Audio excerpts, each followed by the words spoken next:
Doctor Ram Manohar Lohia ji ने कहा है, उनकी एक किताब है, उस किताब का नाम है रामकृष्ण शिव।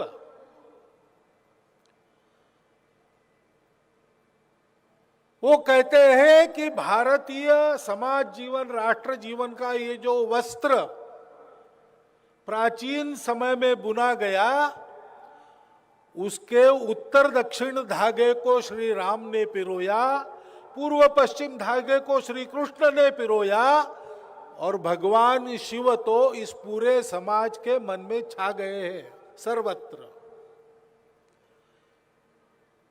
भारत के स्व का, भारत के अस्मिता का आधार ये तीन है। और अयोध्या में उनकी जन्मभूमि है, जो एक ही होती है, दूसरी नहीं होती।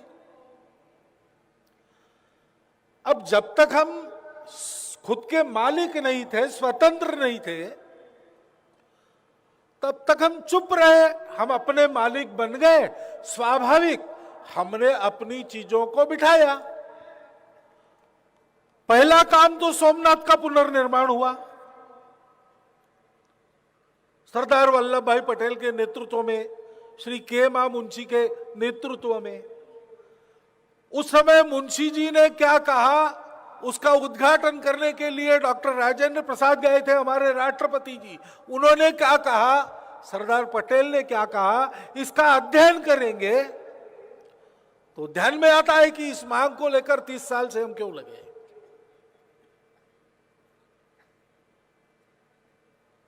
ये किसी के विरोध की बात नहीं है, अपने स्व की बात है। अयोध्या का मंदिर ढाया किसने? बाबर के सेनापति ने। बाबर कौन था? मंदिर का विरोध किसी प्रकार करना, ऐसी जिनकी एक कुत्सित इच्छा रहती है, ऐसे लोग बाबर को मुसलमानों से जोड़ते, गलत बात है।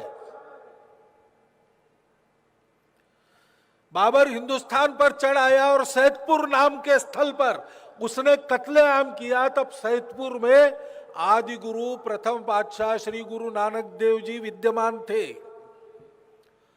उस समय के अत्याचार के वो प्रत्यक्षदर्शी है। और श्री गुरुवाणी के तिलंग महिला 1 में उन्होंने लिखा है कि पाप की बारात लेकर ये बाबर आया और उसने ऐसे कत्लेआम और अत्याचार मचाए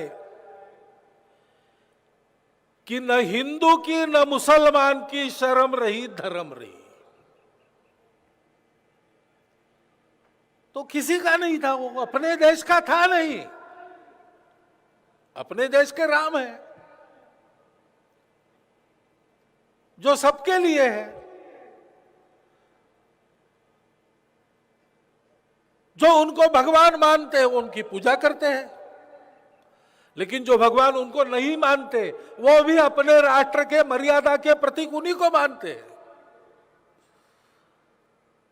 अपने जीवन से, आचरण से धर्म की मर्यादा का अंकन जिन्होंने किया, ऐसे प्रभु श्री राम है। और इसलिए तो मोहम्मद इकबाल ने भी प्रभु श्री राम को इमाम हिंद कहा। उनका मंदिर नहीं बनेगा तो कैसे होगा? तो स्वाभाविक बात है। लेकिन हिंदू समाज बड़ा श्रद्धालु समाज है, सबके प्रति प्रेम रखने वाला समाज है, और सबका सम्मान करके कानून संविधान पूर्वक चलने वाला समाज है। इसलिए तो 30 साल लग रहे हैं।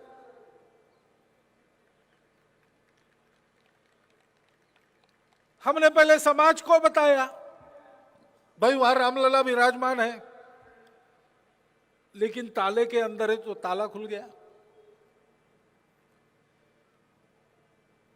उनका एक भव्य मंदिर बनना चाहिए, इसलिए वो मिलना चाहिए। मांग करो, मांग की समाज ने। मामला न्यायालय में गया, लगता है कि न्यायालय की प्राथमिकता है ही नहीं। उस समय भी समय लगा, उस समय भी समय लगा। तत्कालीन जो प्रधानमंत्री जी थे, नरसिंह राव जी, उनको मिलने गए हमारे रज्जू भैया, उस समय हमारे सरसंघ चालक वे थे। उन्होंने कहा कि प्रधानमंत्री जी, लाखों कार सेवक आए हैं, सबकी दिली इच्छा है मंदिर का निर्माण शुरू हो, कार सेवा करने के लिए आए हैं।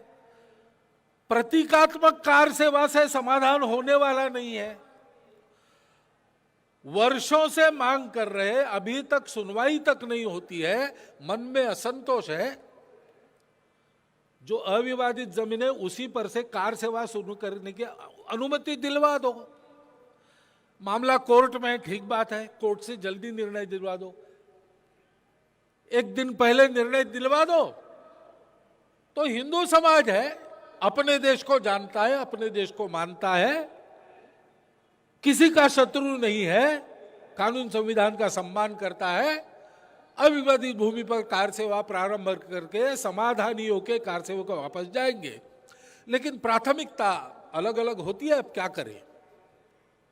उनकी नहीं थी, उन्होंने निर्णय को 4 दिन बाद तक टाल दिया। इसलिए जो गुस्सा आया उसके कारण जो हुआ सो हुआ उस गीता प्रबोधिनी एकादशी। जनहित के मामले टालते रहना, इसमें क्या अर्थ है भाई। एक छोटी सी बात है, निर्णय कर देना है। नीचे मंदिर था, यह स्पष्ट है, वो तो खोद करके देखा गया, पहले लेजर से देखा गया, उससे समाधान नहीं हुआ। इसलिए आर्कियोलॉजी डिपार्टमेंट को बुलाकर इस मामले के दोनों पक्षों के साक्षीदारों को उपस्थित रखकर उनके सामने उत्खनन किया गया और ये पाया गया कि नीचे मंदिर था, उसको तोड़कर ही ऊपर बना है। प्राचीन समय से श्रद्धा तो है ही, वह राम जन्मभूमि है। श्रद्धा को कोई सवाल लगा सकता है क्या।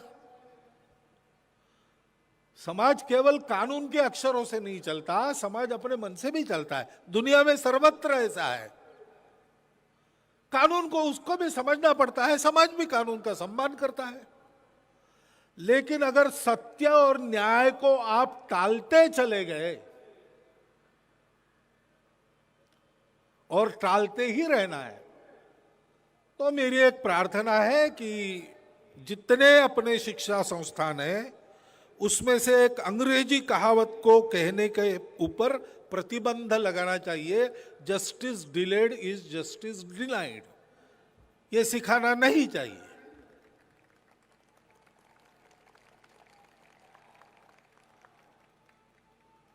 अब सुप्रीम कोर्ट ने कह दिया कि हमारी प्राथमिक, हम तक अभी तक 2010 में निर्णय आ गया, ये बता दिया गया कोर्ट के द्वारा कि रामलला है, वो लीगल एंटिटी है और वहां पर उन्हीं का स्थान है।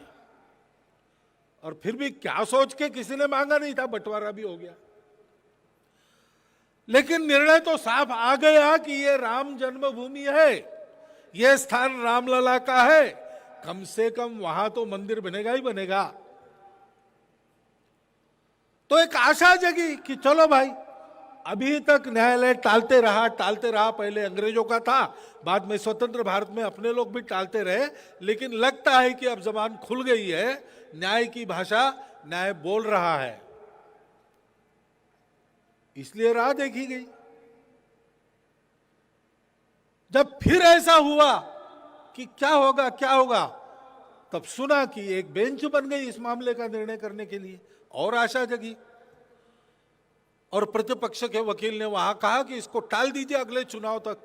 तो बड़े जोर से बेंच में कहा गया कि हम इसको नहीं टालेंगे, हमको इसका जल्दी निर्णय लेना है, चुनाव होने के लिए हम रुकने वाले नहीं है।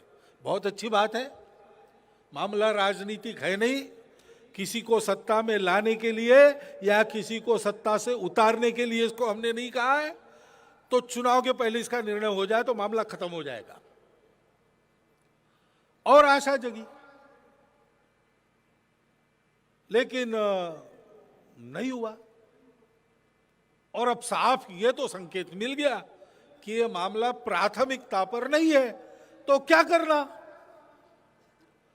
तो एक पुराना अभिवचन है उस समय के केंद्र सरकार का कि अगर ये पाया गया कि नीचे पहले मंदिर था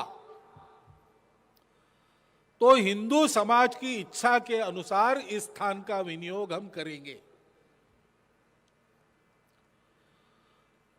तो बस फिर अब दूसरी आशा क्या है? यही आशा है और हम यही कह रहे हैं कि पाया गया है कि वहां मंदिर था, राम जन्मभूमि है, रामलला है, उनका यह स्थान है। अब उस पर मालकियत किसकी है ये अब कोर्ट का निर्णय आएगा नहीं, पहली बात तो, क्योंकि वो प्रायोरिटी में नहीं है। और ये बात बड़ी विचित्र लगती है कि सदियों से जहां रामलला विराजमान है, करोड़ों भारत के समाज के श्रद्धाभाजन केवल अपने आप को हिंदू कहलाने वालों के नहीं, अपने आप को अन्य नाम से जानने वाले लोगों के भी श्रद्धाभाजन हमारे प्रभु श्री राम वहां पर प्रत्यक्ष विद्यमान होते हुए उनके उस जन्मभूमि के स्थान पर कोई और अपनी मालकियत बता सकता है? बाकी तो सब लोग बाद में आए, हम भी बाद में आए भाई। श्री राम लला वहां पर थे तब तो हम कोई नहीं थे, तब तो कोई अखाड़ा नहीं था, तब तो कोई वक्फ बोर्ड नहीं था, तब तो कोई पर्सनल लॉ बोर्ड नहीं था, तब तो कोई कमिटी नहीं थी, उनका स्थान था। हाँ, अगर इसमें से किसी के पास ये है कि उन्होंने उसको हमको दिया है तो बात अलग है। कोई कागज है?